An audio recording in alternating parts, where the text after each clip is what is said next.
ሰላም ጤና ይስጥልን። የተወደዳችሁና የተከበራችሁ የቻናላችን ቤተሰቦች እንደምሰንብታችኋል። ዛሬ ደግሞ እንደተለመደው በአዲስ ርዕሰ ጉዳይ ተገናኝተናል። የዛሬው ርዕሰ ጉዳይ ምን ይመስላል የሚለውን አንድ ባንድ እናያለን። ወደ ዛሬው ርዕሰ ጉዳይ ከማለፋችን በፊት ለቻናላችን አዲስ ከሆናችሁ ሰብስክራይብ ማድረጋችሁ እንዳትረሱ፣ እንዲሁም ላይክ አድርጉ። የዛሬው ርዕሰ ጉዳይ ስልካችን ላይ በርካታ ከሆኑ ሶሻል ሚዲያዎች ወይም በርካታ ከሆኑ ፕላትፎርሞች መካከል እንግዲህ የምንጠቀማቸው አንዱ ቴሌግራም ነው ማለት ነው። ቴሌግራም አካውንት እንግዲህ ለመክፈት ስንፈልግ ደግሞ ወደ ስልካችን እንግዲህ ወይም ወደ ከፈትንበት ስልክ እንግዲህ ቴሌግራም ኮድ አለክ ብሎ በጣም ተቸግረናል ማለት ነው። የቴሌግራም አካውንት እየከፈትን እያንዳንዱ በዝርዝር እንመለከታለን ማለት ነው። እናንተ ጋር የተለየ ችግር እንዳጋጠማችሁ እንግዲህ በዚህ ቪዲዮ ዛሬ እናገኘዋለን ማለት ነው። ምክንያቱም ቴሌግራም አካውንት ስንከፍት እንግዲህ በትክክል ኮድ እያስላክን እንግዲህ ሙሉ ዝርዝሩን የምንመለከት ይሆናል ማለት ነው። ቴሌግራም አካውንት እንግዲህ ለመክፈት ምን ያስፈልገናል፣ እኛስ የት ላይ የተሳሳት ነው የሚለው ሙሉ በዝርዝር እንመለከታለን ማለት ነው። የተወደዳችሁና የተከበራችሁ የቻናላችን ቤተሰቦች ወደ ዋናው ፕሮግራማችን ከማለፋችን በፊት ለቻናላችን አዲስ ከሆናችሁ ሰብስክራይብ ማድረጋችሁ እንዳትረሱ፣ እንዲሁም ላይክ አድርጉ። ቀጥታ ወደ ፕሮግራማችን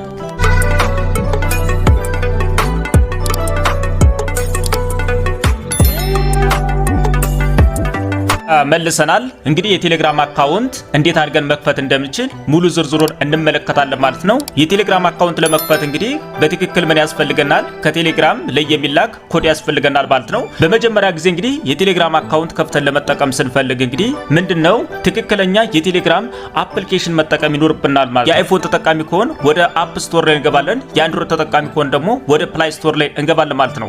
ስለዚህ ምንድነው የምናደርገው? ቀጥታ ፕላይ ስቶርን አግኝቻለሁ። ፕላይ ስቶር እንግዲህ ሙሉ ለሙሉ ከፍታለሁ ማለት ነው። ፕላይ ስቶር እንደከፈቱ እንግዲህ ምንድነው የምናደርገው? ቀጥታ ወደ ሰርች ባሩ ቴሌግራም ብለን እንጽፋለን ማለት ነው። ቴሌግራም ብለን እንግዲህ ስንጽፍ እንግዲህ ቴሌግራም የሚለውን ሰርች እናደርጋለን ማለት ነው። እዚህ ላይ ምንድነው ማድረግ ያለብን? እንግዲህ ትክክለኛውን የቴሌግራም አፕሊኬሽን ማውረድ ይኖርብናል ማለት ነው። ቴሌግራም ብለን እንግዲህ ሰርች ስናደርግ እንግዲህ በርካታ የሆኑ የቴሌግራም አፖች ይመጣሉ ማለት ነው። በእነሱ እንግዲህ ሙሉ ለሙሉ ቴሌግራም ኮድ አይልክልንም ማለት ነው። ትክክለኛው የቴሌግራም አፕሊኬሽን ወይም ኦፊሻል የሆነ የቴሌግራም አፑ ይሄ ነው ማለት ነው። ቀጥታ ሙሉ ለሙሉ ምንድነው የምናደርገው? እሱን ቀጥታ ማውረድ ይኖርብናል ማለት ነው። እሱን ለማውረድ እንግዲህ እንደምትመለከቱት አፕሊኬሽኑ ትክክለኛው ሎጎ ይሄ ነው ማለት ነው። እዚህ ጋር ላይ እንደምትመለከቱት እንግዲህ ኢንስቶል ይላል ማለት ነው። እኛ ኢንስቶል ማድረግ ይኖርብናል ወይም ዳውንሎድ ማድረግ ይኖርብናል ማለት ነው። እንደዚህ ኢንስቶል ካደረግነው በኋላ ሙሉ ለሙሉ ዳውንሎድ አድርጎ እስኪጨርስልን ወይም ኢንስቶል አድርጎ እስኪጨርስልን ድረስ በትዕግስት እንጠብቀዋለን ማለት ነው። ትመለከቱት እንግዲህ ሙሉ ለሙሉ ኢንስቶል አድርጎልኛል ማለት ነው። ስለዚህ ትክክለኛው የቴሌግራም አፕሊኬሽን ወይም ኦፊሻል አፑን እንግዲህ ሙሉ ለሙሉ መጠቀም ይኖርብናል ማለት ነው። እዚህ አፕሊኬሽን ውጭ እንግዲህ አውርዳችሁ ቀጥታ ሙሉ ለሙሉ የቴሌግራም አካውንት ለመክፈት ስትፈልጉ እንግዲህ ሙሉ ለሙሉ የቴሌግራም ኮድ አይላክላችሁ ማለት ነው።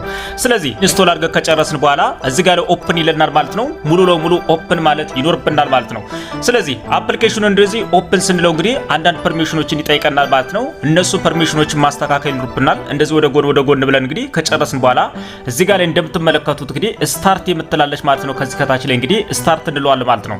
ስለዚህ ስታርት ስንለው እንግዲህ ሙሉ ለሙሉ ምንድነው የምናደርገው? ኮንቲኒው እንለዋለን ማለት ነው። ኮንቲኒው ካለ በኋላ እንደዚህ አሎ እንለዋለን ማለት ነው እስከ መጨረሻው። እንደዚህ አሎ ካልን በኋላ ከመጣልን በኋላ እንግዲህ ምንድነው የምናደርገው? በመጀመሪያ ጊዜ እዚህ ላይ ሀገር መምረጥ ይኖርብናል ማለት ነው። ሀገራችንን ስር መርጥ እንግዲህ እናንተ የምትኖሩበትን ሀገር ትክክለኛውን መምረጥ ይኖርባችኋል። ምክንያቱም ያላችሁበትን ሀገር ስልክ ስለምታስገቡ ማለት ነው። ስለዚህ እንደዚህ ታደርጉና ሙሉ ለሙሉ ያላችሁበትን ሀገር ትመርጣላችሁ ማለት ነው። እኔ ኢትዮጵያ ስለሆነ እንግዲህ ኢትዮጵያ የምለውን ፈልጌ መንካት ይኖርብኛል ማለት ነው። ወይም አለ በስተቀር የኢትዮጵያ ስልክ ስለማስገባ ሙሉ ለሙሉ ኢትዮጵያ ለዋሉ ማለት ነው። ስለዚህ ኢትዮጵያ የሚለውን አንድ ዚህ ስጫ ነው እንግዲህ እንደዚህ ይመጣልና ማለት ነው። እዚህ ጋር ላይ እንደምትመለከቱት መደመር 25 ሳንድ ይለናል ማለት ነው። ስለዚህ ሙሉ ለሙሉ ከዚህ ላይ እንደምትመለከቱት ደግሞ ኢትዮጵያ ይላል ማለት ነው። ስለዚህ እዚህ ጋር ለምትመለከቱ እንግዲህ ትክክለኛውን ስልክ ማስገባት ይኖርብናል ማለት ነው። እኔ እንግዲህ ሳስገባ 9 ብዬ እጀምራለሁ ማለት ነው። ስልክ እንደዚህ ካስገቡኝ በኋላ ምን እለዋለሁ ማለት ነው። እዚህ ጋር ላይ እንደምትወል ቀስታለች ማለት ነው። እሷን መንካት ይኖርብናል። እሷን ስነካት እንግዲህ ከዛም በኋላ ስልክ ቁጥሩ ይሄ ነው ወይ ትክክል ነው ወይ ይለኛል ማለት ነው። አዎ ስልኩ ትክክል ስለሆነ እንግዲህ የስ ስለዋለሁ ማለት ነው። ከተሳሳታችሁ ደግሞ ኤዲት ማለት ይኖርባችኋል ማለት ነው። ስለዚህ ምንድነው የምናደርገው? የስ ስለው እንግዲህ ሙሉ ለሙሉ ኮንቲኒው በለው ይለኛል ማለት ነው። ኮንቲኒው ብዬዋለሁ። ከዛ ሲቀጥል አሎ በለኝ ይለኛል። አሎ እለዋለሁ ማለት ነው። እንደዚህ ያደረግን የስልክ ፈቃድ እንሰጠዋለን ማለት ነው። ስለዚህ አንዳንድ ፐርሚሽን ሲጠይቀን በትክክል ፐርሚሽኖችን መፍቀድ ይኖርብናል ማለት ነው። እንደዚህ ሰርች ሲያደርግ ከቆየ በኋላ እንደዚህ ነው የሚመጣልን ማለት ነው። እንደዚህ ሲመጣልን እንግዲህ ምንድነው ብልክ በትክክል የሚደርሰን ኮድ እንግዲህ እዚህ ጋር ላይ ማስገባት ይኖርብናል ማለት ነው። ባለ 5 አሃዝ ቁጥሮች ይደርሱናል ማለት ነው። እነሱን ሚስጥራዊ ኮድ እዚህ ጋር ላይ ማስላክ ይኖርብናል ማለት ነው። እነዛ ሚስጥራዊ ኮዶች እንግዲህ የሚላኩት ከቴሌግራም ነው ማለት ነው። የቴሌግራም እንግዲህ ሚስጥራዊ ኮድ ለማስላክ ደግሞ ስንፈልግ ወይም ኮድ ለማስላክ ስንፈልግ እንግዲህ ትክክለኛው የቴሌግራም አፕሊኬሽን የምንጠቀም ከሆነ ማለት ነው ወይም ኦፊሻል አፑን የምንጠቀም ከሆነ ማለት ነው። ስህተቱ እንግዲህ የሚፈጠረው እዚህ ጋር ላይ ማለት ነው። የቴሌግራም አካውንት እንግዲህ ለመክፈት መጠን እዚህ ጋር ላይ መጨረሻው ደረጃ ላይ ኮድ ያስፈልገናል ማለት ነው። ኮዱን ደግሞ ቴሌግራም አይልክልን ማለት ነው። ቴሌግራም የማይልክልን የመጀመሪያው ደረጃ አንድ ቁጥር ምንድነው? ትክክለኛውን የቴሌግራም አፕሊኬሽን የማንጠቀም ከሆነ ወይም ኦፊሻል አፑን የማንጠቀም ከሆነ ኮድ አይደርሰንም ማለት ነው። ቴሌግራም አካውንት ከፍታችሁ በምትጠቀሙበት ስልክ እንግዲህ ሙሉ ለሙሉ ኮድ አይላክላችሁ ማለት ነው። በከፈታችሁበት ስልክ ቁጥር እንግዲህ ኮድ እንዲላክላችሁ ከፈለጋችሁ ደግሞ የቴሌግራም ፕሪሚየም ተጠቃሚ መሆን አለባችሁ ማለት ነው። የቴሌግራም ፕሪሚየም ተጠቃሚ ካልሆናችሁ ግን ምንድነው የምታደርጉት? ቀጥታ ሙሉ ለሙሉ በኢሜይላችሁ በኩል ነው የምታስልኩት ማለት ነው። በኢሜይል ለማስላክ ደግሞ ስትፈልጉ እንግዲህ ምንድነው እዚህ ጋር ላይ ሳይን ኢን ጎግል የሚላል ማለት ነው። እዚህ ጋር ላይ ሳይን ኢን ጎግል ማለት ይኖርባችኋል ማለት ነው። ሳይን ኢን ጎግል ስትሉት እንግዲህ ሙሉ ለሙሉ ምንድነው ሳይን ኢን ኢሜይል የሚለውን ከተጫነ በኋላ ግን እንደምትመለከቱ አንድና ከዛ በላይ ኢሜይል ካላችሁ እንግዲህ ስልካችሁ ላይ የከፈታችኋቸው ኢሜይሎች ሙሉ በዝርዝር ይመጣሉ ማለት ነው። ነገር ግን እናንተ ላይ ስልካችሁ አንዳንድ ችግሮች በሚያጋጥሙበት ሰዓት ተበላሽቶ ሊሆን ይችላል ወይም ጠፍቶ ሊሆን ይችላል ማለት ነው። ይሄ ኢሜይል እንግዲህ ከተበላሸው ከጠፋው ስልክ ጋራ አብሮ ከሄደ ያንን ኢሜይል እንግዲህ ስልካችሁ ላይ ማስገባት ካቃታችሁ እንግዲህ ምንድነው የምትሉት? እዚህ ጋር ላይ የምትመለከቷትን ካኖት አክሰስ የምትለይትን እንግዲህ እዚህ ጋር ያለችትን ትነካላችሁ። እሷን አንድ ጊዜ በመጫን እንግዲህ ሙሉ ለሙሉ እንደዚህ ይመጣላችኋል ማለት ነው። እዚህ ጋር ላይ እንደምትመለከቱት እንግዲህ ምን ይላል ማለት ነው? እዚህ ጋር ላይ ካንሰል ይላል ማለት ነው። ካንሰል ብሎ ደግሞ እንደምትመለከቱት እዚህ ጋር ላይ ደግሞ ሪሰንት ሎጊን ኢሜይል ይላል ማለት ነው። ሪሰንት ካላችሁት እንግዲህ ያ ኢሜይል እንግዲህ በሰባተኛ ቀኑ ነው ደግማችሁ አዲስ ኢሜይል ማገናኘት ይኖርባችኋል ማለት ነው። ይሄንን ኢሜይል ሪሰንት እንዳላችሁት እንግዲህ እስከ 7 ቀን እንግዲህ ሙሉ ለሙሉ መጠበቅ ይኖርባችኋል። ሪሰንት ባላችሁት እንግዲህ በሰባተኛ ቀኑ አዲስ ኢሜይል እንግዲህ ኮኔክት ማድረግ ይኖርባችኋል ማለት ነው። ኢሜይላችሁን እንግዲህ እናንተ ልትረሱትና ልትዘገዩት አይገባም ማለት ነው። ምክንያቱም ስልካችሁ ቢጠፋ ወይም ስልካችሁ ቢበላሽ እንግዲህ መልሳችሁ አዲሱ ስልክ ላይ ሎጊን ማድረግ ይኖርባችኋል ማለት ነው።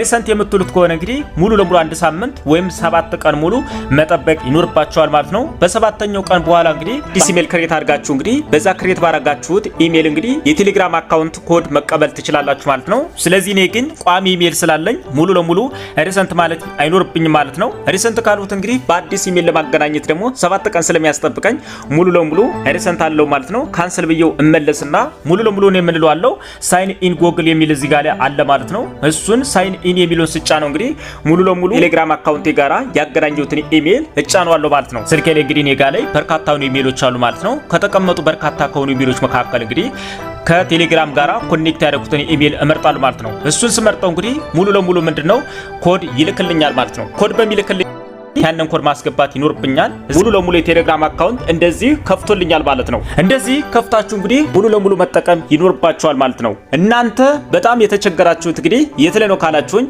ሪሰንት ኢሜይል ስትሉት እንግዲህ ለ7 ቀን ያስጠብቃችኋል ማለት ነው። እናንተ እንግዲህ 7 ቀን ሳይሞላችሁ ሪሰንት ትሉታላችሁ ደጋግማችሁ ማለት ነው። ሪሰንት ስትሉ 7 ቀን ሳይሞላችሁ ደግማችሁ ሪሰንት አትሉትም።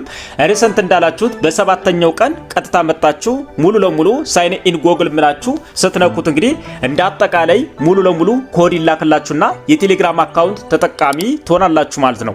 ቴሌግራም እንግዲህ እንደምትመለከቱት በጣም አስፈላጊ ከሆኑ ሶሻል ሚዲያዎች መካከል ነው ማለት ነው። ቴሌግራም አካውንት ከፍተን ለመጠቀም ስንፈልግ እንግዲህ የሚያስፈልጉ ነገሮች አሉ ማለት ነው። እነሱ ሲያስፈልጉን እንግዲህ ትክክለኛውን የቴሌግራም አፕሊኬሽን አውርደን መጠቀም ይኖርብናል። ሌላኛው ሲቀጥል እንግዲህ ትክክለኛ ኢሜይል መኖር አለበት ማለት ነው። ቴሌግራም አካውንታችን እንግዲህ ኮኔክት ማድረግ ከኢሜይል ጋር ይኖርብናል ማለት ነው። ኢሜይሉን እንግዲህ ቀጥታ ሙሉ ለሙሉ ወደ ኢሜይሉ ኮድ በማስላክ ሙሉ ለሙሉ የቴሌግራም አካውንት መጠቀም ይኖርብናል ማለት ነው። ይህንን የምናደርግ እንግዲህ ቴሌግራም አካውንት ላይ የፕሪሚየም ተጠቃሚ ካልሆን ማለት ነው። ይህንን የምናደርግ እንግዲህ የቴሌግራም ፕሪሚየም አካውንት ተጠቃሚ ካልሆን ነው እንጂ የቴሌግራም ፕሪሚየም ተጠቃሚ ከሆን ግን በትክክል ቴሌግራም ከፍተን በምንጠቀምበት ስልክ ቁጥር ሙሉ ለሙሉ ኮድ ይላክልናል መጠቀም እንችላለን ማለት ነው። ስለዚህ የቴሌግራም አካውንት ለመክፈት ፈልጋችሁ እንግዲህ የሚያስቸግራችሁ ከሆነ በቀላሉ በዚህ ከፍታችሁ መጠቀም ትችላላችሁ ማለት ነው። ኮድ በመቀበል እንግዲህ ሙሉ ለሙሉ የቴሌግራም አካውንት ተጠቃሚ መሆን ይቻላል። ተወደዳችሁና የተከበራችሁ የቻናላችን ቤተሰቦች የዛሬው ርዕሰ ጉዳይ ይህንን ይመስላል። ቀጣይ በሌላ ፕሮግራም እስክንገናኝ መልካም መሰንበቻ። ለቻናላችን አዲስ ከሆናችሁ ሰብስክራይብ ማድረጋችሁ እንዳትረሱ፣ እንዲሁም ላይክ አድርጉ። በሌላ ርዕሰ ጉዳይ እስክንገናኝ መልካም መሰንበቻ። ቻው።